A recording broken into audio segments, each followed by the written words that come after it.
Hello बच्चों, आज के लेक्चर में हम डिस्कस करेंगे फिजिकल प्रॉपर्टीज ऑफ अल्कोहल्स। तो आइए देखते हैं।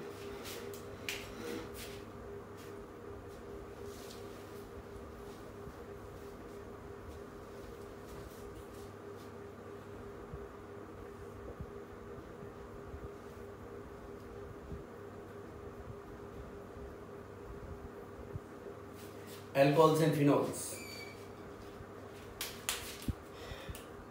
इनमें फर्स्ट आती है बेटा अपने पास स्टेट। जैसे जनरली हम हाइड्रोकार्बन्स के केस में डिस्कस करते हैं स्टेट, उनके केस में स्टेट में हम बोलते हैं कि लोअर गैसियस होते हैं, नेक्स्ट हायर लिक्विड्स होते हैं, नेक्स्ट हायर सॉलिड्स होते हैं। तो इसके अंदर जो लोअर होंगे, lower members,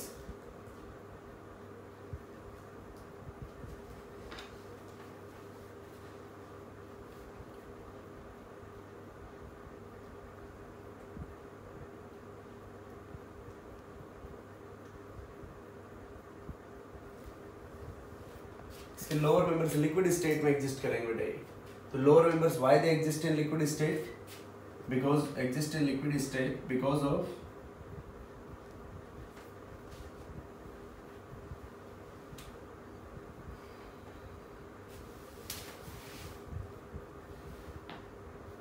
intermolecular hydrogen bonding.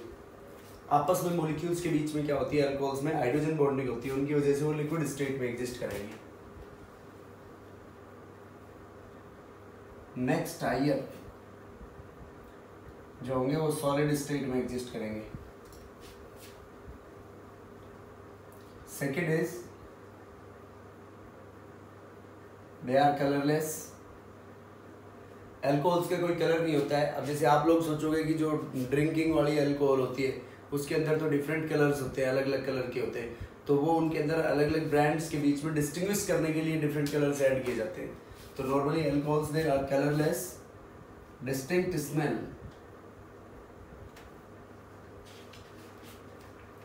Higher alcohols में प्लीजेंट स्मेल भी आती है, that is why they are also used in perfumes. Some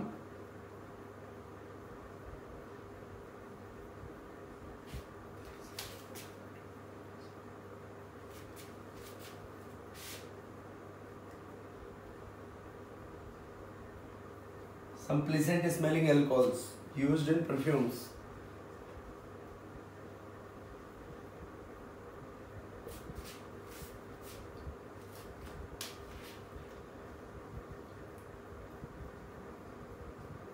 burning taste. Taste कैसा होता है बेटा इनका? बर्निंग। जब इनको अपन पीते हैं तो इनके अंदर अपने टंग के अंदर ऐसा महसूस होता है कि जैसे कुछ जल रहा हो।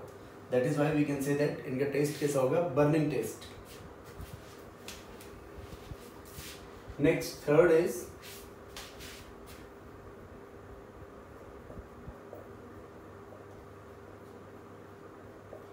सॉल्युबिलिटी। देखो ये इंपॉर्टेंट प्रॉपर्टी है बेटा इसमें। सॉल्युबिलिटी के लिए क्या कहेंगे हम कि सॉल्युबिलिटी के लिए अल्कोहल्स, एक इसमें स्टेट में जो ये था इंटरमोलिकुलर हाइड्रोजन बॉन्डिंग, इसको अपन रिप्रेजेंट कर सकते हैं इस तरीके से। जैसे ये कोई भी अपने पास जनरल अल्कोहल है ROH,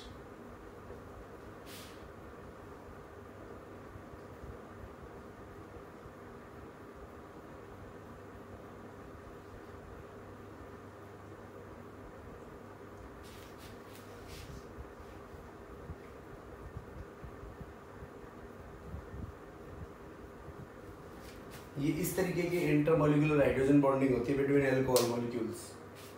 दिस इज ये देखो एक मॉलिक्यूल हो गया, एक ये मॉलिक्यूल हो गया, तो this type of hydrogen bonding is intermolecular hydrogen bonding. और इस इंटरमोलिकुलर हाइड्रोजन बॉन्डिंग की वजह से ये जो अल्कोहल्स हैं ये लिक्विड स्टेट में एग्जिस्ट करेंगे। उसके बाद solubility.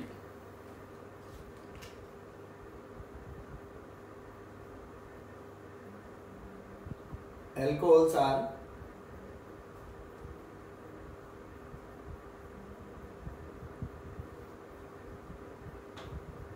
soluble in water in almost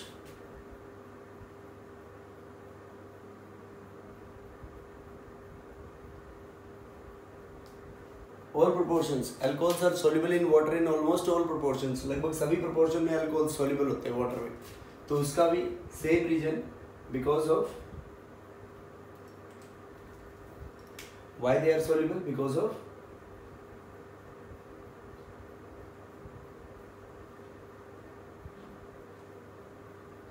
of intermolecular hydrogen bonding, water के साथ हाइड्रोजन बॉन्ड्स बनेंगे, that is why they remain soluble. जैसे फॉर एग्जांपल अपने पास ये ethanol,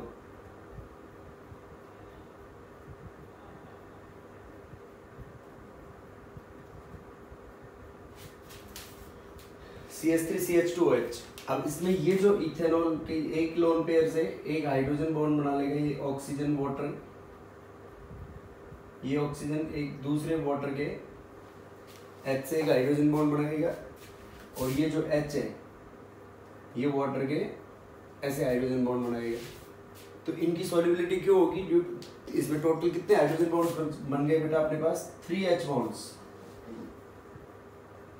so due to formation of 3, this is the extensive type of hydrogen bonding, that is why alcohol dissolve in water easily.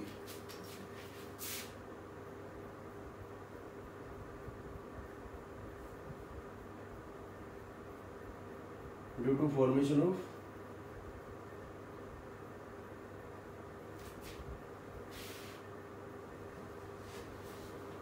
extensive hydrogen bonds, alcohols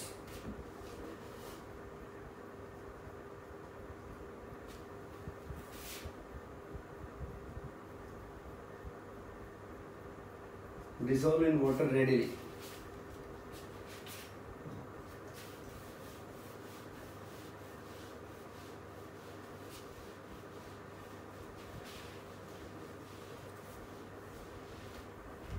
देखो next बेटा हम solubility की बात करें कि इसमें सोल्युबिलिटी के लिए ये बोल सकते हैं कि जब अल्कोहल्स के अंदर उनका molecular mass, what will be the effect on the mass. जब मास बढ़ेगा तो देखो जैसा भारीपन आएगा, बड़े मॉलिक्यूल्स बनेंगे, तो बड़े मॉलिक्यूल्स की सॉल्युबिलिटी क्या हो जाएगी? लेस हो जाएगी। तो what we can say that, we can say with increase in molecular mass,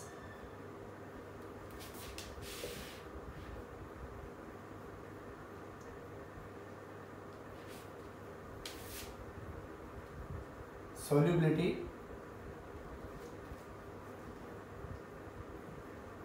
decreases. Molecular mass बढ़ेगा तो solubility क्या कहेंगे हम?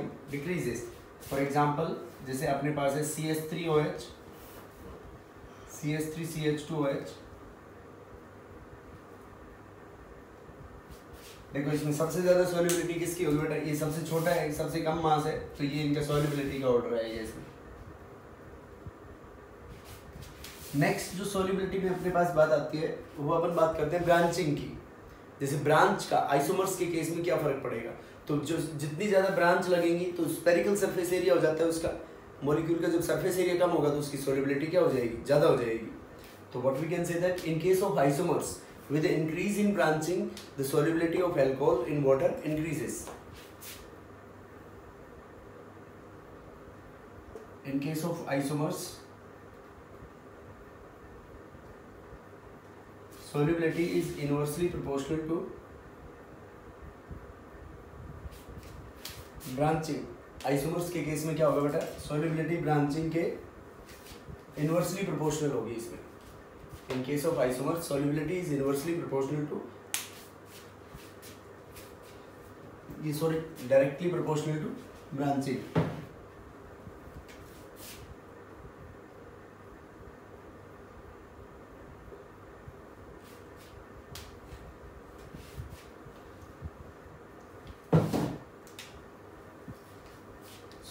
Solubility is directly proportional to branching। For example,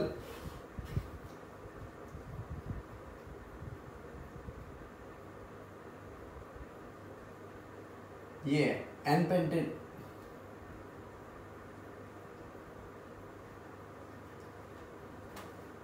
और पेंटेन 1 और। अब देखो एक इसमें ब्रांच लगाते हैं हम,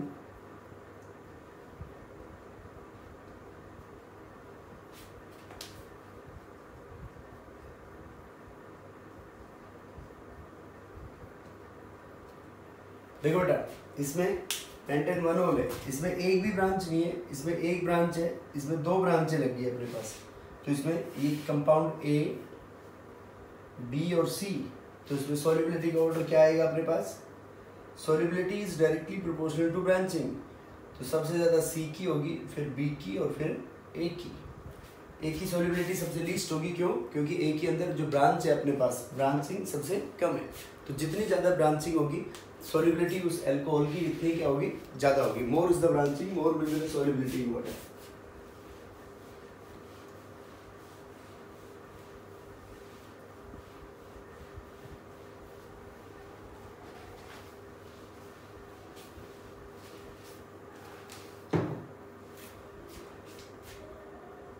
Because we can say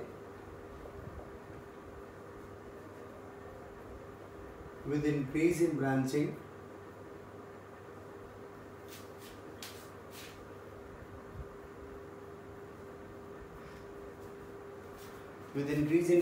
surface area decreases,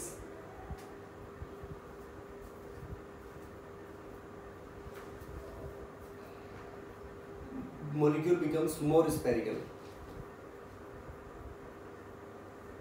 molecule spherical हो जाएगा आइसोमर्स के केस में। So this is the solubility. Next, fourth property is melting point and boiling point. देखो बेटा, melting point और boiling point का एक अपन जनरल कंसेप्ट तो यूज करेंगे। melting point, boiling point is directly proportional to molecular weight. Directly proportional to molecular weight. Molecular weight किसके लिए directly proportional होगा? This is for homologies.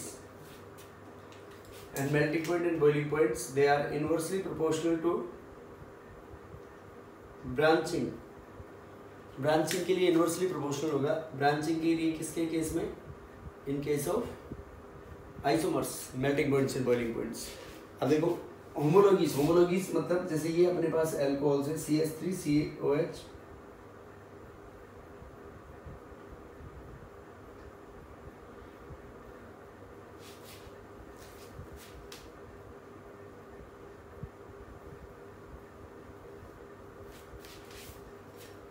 सब में these are the members of a homologous series, methanol, ethanol, propanol, butanol. तो इसमें सबसे ज़्यादा melting point, boiling points किसके होंगे? This is the order of MP and BP. Because इसमें क्या कंसेप्ट लगाएंगे? फर्स्ट, होमोलॉगीज के लिए directly proportional to molecular weight, तो मोलिकुलर वेट इस केस में सबसे ज़्यादा है, तो जिसका मोलिकुलर वेट सबसे ज़्यादा उसकी मेल्टिंग पॉइंट्स, बॉइलिंग पॉइंट्स सबसे ज़्यादा। अब आइसोमर्स के केस में देखो अपन,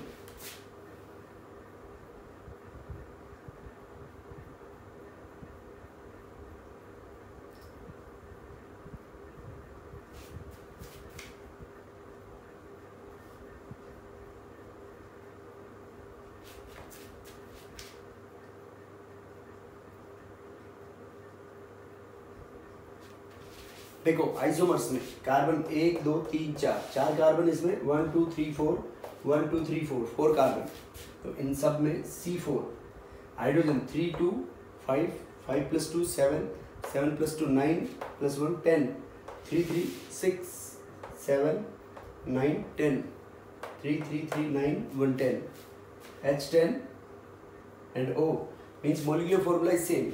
Molecular formula is same means these are isomers. तो isomers में inversely proportional to branching. Branching के inversely proportional मतलब इसका सबसे ज़्यादा होगा। देखो ये क्यों है? ये straight chain है और branching की वजह से ये कैसा हो गया? Spherical। तो spherical होने की वजह से उसका surface area कम हो जाएगा और जो melting point solid state में उसकी packing efficiency भी क्या होगी? Less effective। तो less effectively मतलब जो van der Waals force of attractions होंगे ब्रांचिंग की वजह से वो कम हो जाएंगे, वीकर हो जाएंगे, तो वीकर होंगे तो उनके मेल्टिंग पॉइंट्स, बॉइलिंग पॉइंट्स भी क्या हो जाएंगे बेटा? कम हो जाएंगे। तो दिस इज, इसके मेल्टिंग पॉइंट, बॉइलिंग पॉइंट सबसे ज़्यादा होंगे। This is for linear.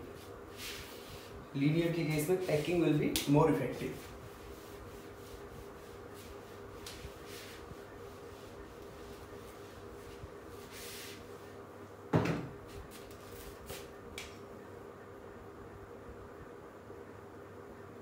melting points and boiling points.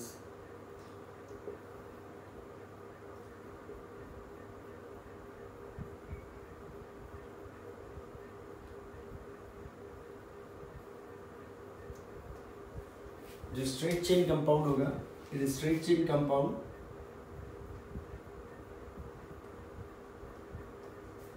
packing will be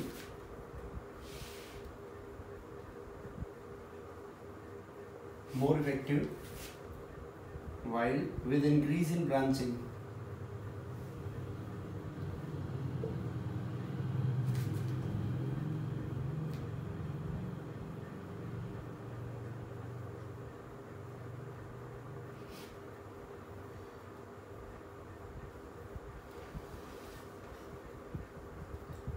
बढ़ेगी तो surface area decreases and molecule becomes more spherical.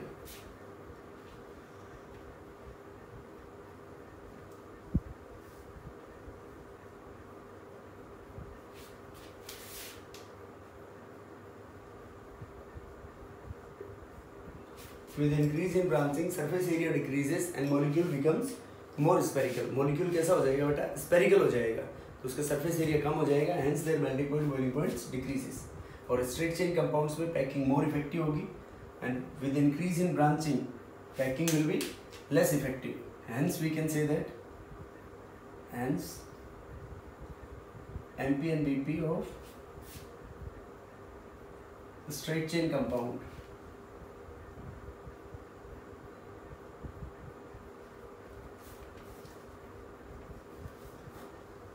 will be higher.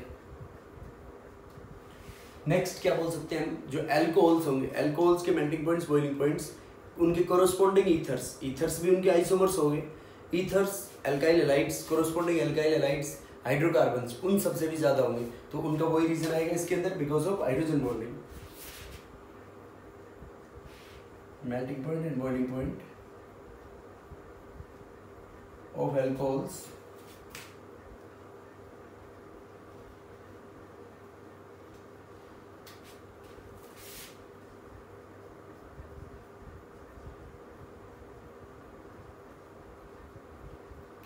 higher than corresponding ethers.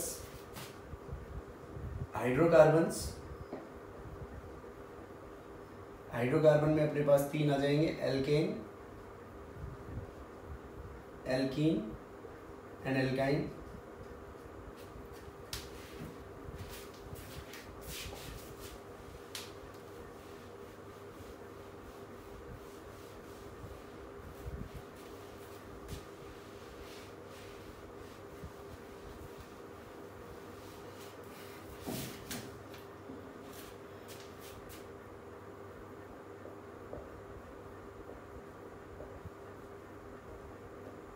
alkyl halides, amines etc. इन सब से melting points, boiling points higher होंगे. तो वो क्यों higher होंगे? Because of hydrogen bonding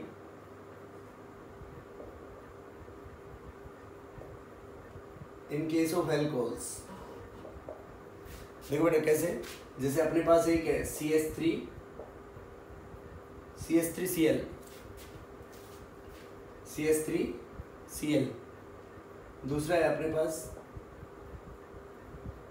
CH3CH2NH2, या एक अपन इसका कोरोस्पोंडिंग ईथर ले लेते हैं OCH3. This is methoxy methane.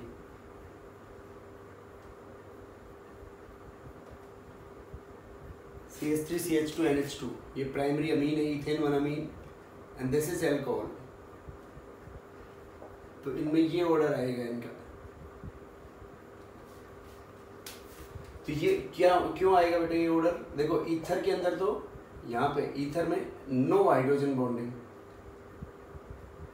Hydrogen bonding नहीं होगी. अब अमीन में तो हाइड्रोजन बॉन्डिंग होगी और एल्कोहल में भी होगी. तो लेकिन फिर अमीन का क्यों कम हो गया? अमीन का इसलिए लेस होगा कि अमीन के अंदर जो हाइड्रोजन बॉन्ड्स बनेंगे वो नाइट्रोजन के साथ बनेंगे. तो नाइट्रोजन के साथ hydrogen bonds are weaker as compare to oxygen. Here what we can say that hydrogen bonds with N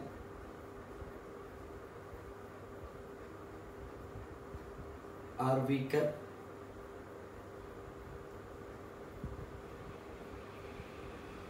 as compare to O के कंपेरिजन में, ऑक्सीजन की कंपेरिजन में जो हाइड्रोजन बॉन्ड्स बनेंगे किसके साथ? नाइट्रोजन के साथ. तो वो वीकर होंगे. इसलिए जो मेल्टिंग पॉइंट्स बॉइलिंग पॉइंट है कोरोस्पोंडिंग अल्कोहल्स के क्या होंगे बेटा, ज़्यादा होंगे। नेक्स्ट उसके बाद देखो फिनोल्स के अंदर ये कंपाउंड फिनोल है, जैसे फिनोल के लिए एक बोल सकते हैं हम ये सॉल्युबिलिटी के बारे में बात करें या इसकी सॉल्युबिलिटी इज लेस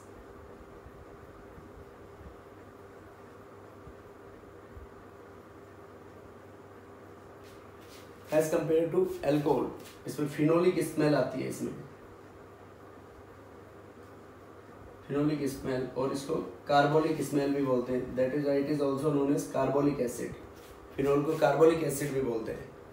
तो इसके अंदर solubility is less as compare to alcohols. तो वो क्यों होगी इसके अंदर? Because of bulkier nature of the aryl group, because of bulkier nature of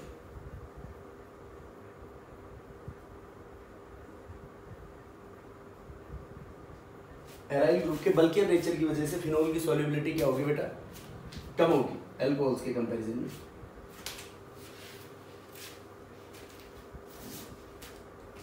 Solubility is less as compared to alcohols because of bulkier nature of aryl group.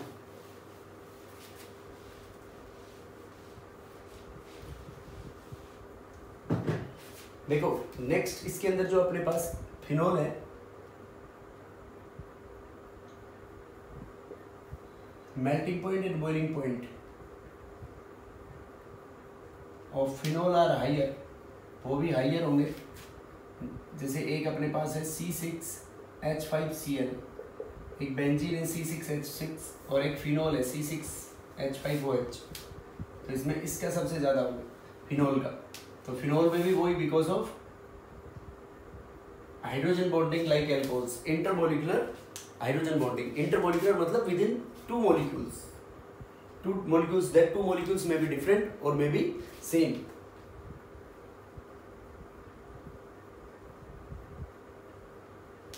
Hydrogen bonding intermolecular. देखो बेटा कैसे, जैसे ये फिनोल है अपने पास OH,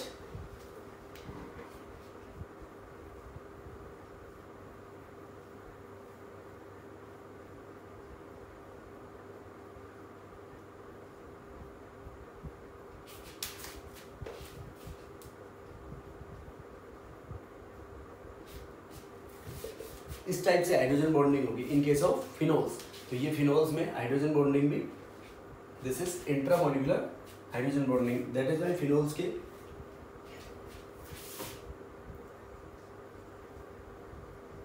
winter में जो फिनोल होता है सॉलिड स्टेट में एग्जिस्ट करता है।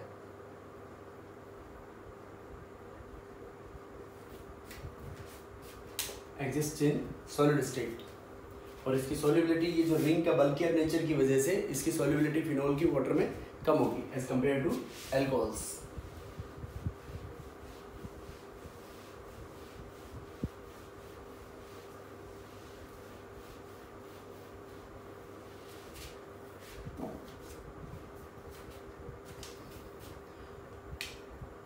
अब देखो बेटा इसमें ये अपने पास जैसे CH3OCH3 ईथर है, this is ether CH3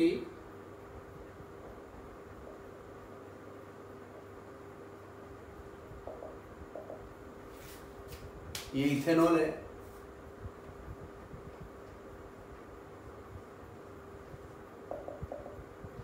this is phenol. Ethanol या मिथाइल अल्कोहल भी ले लें अपन CH3OH। अब देखो इनमें सब में each oxygen atom is sp3 hybridised,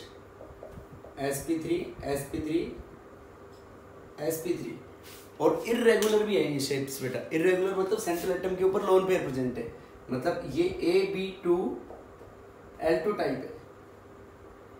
तो Ab2L2 टाइप में फॉर एग्जांपल वाटर, जैसे साथ इसके हम वाटर लें तो वाटर में भी दो लोन पेयर होती है, और वाटर में जो बॉन्ड एंगल होता है 104.5 डिग्री होता है।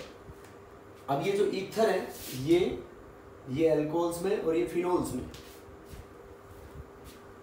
109 डिग्री होता है, और ये अल्कोहल में 108.9 degree and this is 111.7 degree in case of ethers। तो देखो बेटा सब में ये वाटर है, वाटर में 104.5 डिग्री है, तो सब में जो मॉलिक्यूल्स है ये किस टाइप के हैं, AB2L2 टाइप के हैं, मतलब 2 बॉन्ड पेयर हैं, 2 लोन पेयर हैं। sp3 हाइब्रिडाइजेशन है सब में, तो sp3 हाइब्रिडाइजेशन है, इसमें इरेगुलर शेप से इनकी सारे बेंट और वी शेप के होंगे। तो फिर इनमें why the bond angles are different. देखो ईथर में बॉन्ड एंगल सबसे ज्यादा है, तो ईथर में बॉन्ड एंगल सबसे ज्यादा क्यों है, because of bulkier nature of 2 alkyl groups. ये जब देखो इस तरीके से वी शेप में, ये नीचे मेरे हाथ ये 2 बॉन्ड्स को रिप्रेजेंट कर रहे हैं, तो ये जो ऊपर 2 हाथ हैं ये लोन पेयर है। अब ये लोन पेयर जब रिपेल करेंगे तो ये हाथ नजदीक मूव करेंगे, मतलब बॉन्ड एंगल कम होगा। लेकिन देखो यहाँ भी बल्कियर ग्रुप है, तो ये बल्कियर ग्रुप भी आपस में रिपेल करेंगे, तो मतलब ऊपर वाले रिपल्शंस को ये बल्कियर ग्रुप मिनिमाइज करेंगे। तो इसलिए ईथर में सबसे ज्यादा होगा कि ये जो है सबसे ज्यादा बॉन्ड एंगल क्यों है, बिकॉज ऑफ बल्कियर और हिंड्रेंस बिटवीन एल्काइल ग्रुप्स। देखो अल्कोहल में एक साइड में हाइड्रोजन है और एक ही साइड में अल्काइल ग्रुप है। अब अल्कोहल में, फिनोल में देखो यहाँ तो मिथाइल ग्रुप है, ये तो ओनली मिथाइल ग्रुप है, और ये फिनोल में क्या है बेटा, फिनाइल ग्रुप। तो फिनाइल जो है, फिनाइल ज्यादा भारी है, फिनाइल ग्रुप, हाइड्रोजन तो दोनों में सेम है, फिनाइल ज्यादा भारी है, तो इसमें बॉन्ड एंगल थोड़ा सा ज्यादा होगा। और वाटर में दोनों हिंड्रेंस हाइड्रोजन का ऑलमोस्ट 0 है, इसलिए वाटर में जो लोन पेयर रिपल्शंस है that will be more effective. So this is how we will predict the different bond angles in case of alcohols, phenols and ethers. Now the chemical properties of alcohols. There are different type of chemical properties of alcohols that we are going to discuss in the next lecture. So thank you.